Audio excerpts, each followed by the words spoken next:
Hey there, Anthony Metivier here from magneticmemorymethod.com. I want to sum up the Learn German Memory Hacks 30-day vocabulary challenge because it was really exciting, and not only because I look like a weirdo when I'm talking on camera, but because every day for 30 days I myself individually posted a mnemonic example of a word in German that I didn't know or was lacking familiarity with, and put some image together and put some images together, mnemonic images together, and pop them in a memory palace. So zwei letzter is penultimate or second to last, and I should have done it, as I say here, the day before the last day, but nonetheless. And I saw, these two white fish. I know the word zwei, so that would just trigger this. And white is a Y sound, zwei. And the last exit to Brooklyn, which reminds me of a novel and so forth. In any case, one of the people who participated is Kate, and she was in there faithfully throughout the whole challenge. And we had a little discussion here. I'm not going to go through the whole thing.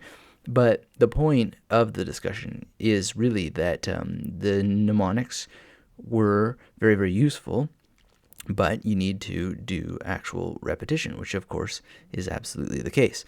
Repetition is still key. But the most important thing is that when you make mnemonics every day as a way of life, then you get faster and faster and faster. So, and then I'm just going in about using the major method for Chinese tones and so forth.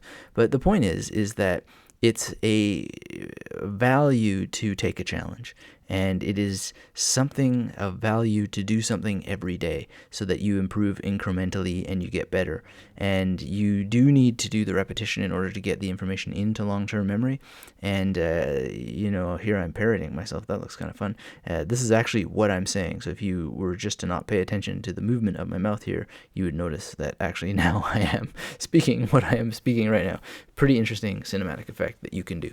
Anyway, the point is that you need to actually use this stuff, but there's value in just creating mnemonic imagery every day, using your imagination every single day. You'll get better at it. You'll get faster at it. You'll have more and more ideas. And if you go to the extent of finding some kind of image that also helps, something visual, like if you go through this whole group, you're going to find all kinds of things where it's interacting, like I'm thinking about this word while I'm putting the image together and spending time with it, each and every word, and then I'm, taking it into everyday life and thinking about statues and German vocabulary and all the other people here contributing their ideas as well.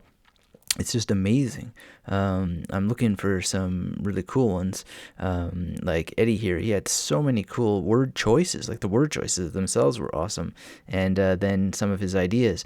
And there are some members here who would point out how German should be used properly. So make sure that actually, sometimes you pick words that can be easily misunderstood or aren't used exactly as the way the dictionary says, and so on. So it's great value of memorizing with other people and practicing with other people. And Santosh was great. Like he just went crazy. Like some of his images are so brilliant. I'm really honored that he took part, and he did so many images, and his descriptions are just incredible. Here's another one. He just drills down right to the core. And I don't even think English is his first language, and he's using English to make his associative imagery for German. Anyway, just really brilliant, and so many great contributions from people. Angie had a lot as well. So, this is still running. I'm going to take a break now and probably do Chinese next, 30-day challenge. But this is still here. You can come and participate. I'm going to be posting some stuff, maybe not daily, but there'll be another challenge coming up. So if you haven't joined this and haven't belonged, get in there and you can actually look through what other people have done. And it's never too late to say, hey, I'm going to follow this. Find day 1. They're all labeled day 30 all the way backwards to day 1. There were only 30 because we're doing it in September. And you can go and add, and I watch, this is my personal Facebook account, and I look for things, and if I see something, I'll answer you. I've answered just about every single one that people have put in, even if it's just to say beautiful. And sometimes I've noticed people, they don't have something, that they're a little less specific than they could be, and I'd say, maybe that could be a bit more concrete, and just help each other out. And if you don't have the book, How to Learn and Memorize German Vocabulary, there's a little link right here. You can click it, and it'll take you over to a page that lets you click whatever your country is, and it even seems to know what country you're in. So I'm in Germany. It'll take me to the German Amazon store, and you can grab that book. So as it says here, if you've ever wanted to improve your ability to learn and memorize German vocabulary by 100%, 200%, 300% or more using simple skills, you can learn in under an hour or less. Then the second edition of How to Learn and Memorize German Vocabulary may be the most important book you will ever read. I will correct that and say that if you want to get really good at creating mnemonics that will help you learn and memorize German very, very fast so that you have the skills needed to put vocabulary into your memory palaces, then this monthly group may be the most important monthly group that you ever go into, and it's there for you. So the link for that is below, and I'd be delighted and honored if you'd pick up a copy of How to Learn and Memorize German Vocabulary. It's not required reading, but it's a good textbook. Oh yeah, and here I'll parrot myself again. It's really, really good reading for learning these techniques, and I really suggest a print copy so that you can have it in your hands and complete the steps, refer back to them easily rather than in a digital book, and really enjoy the process of doing it with other people.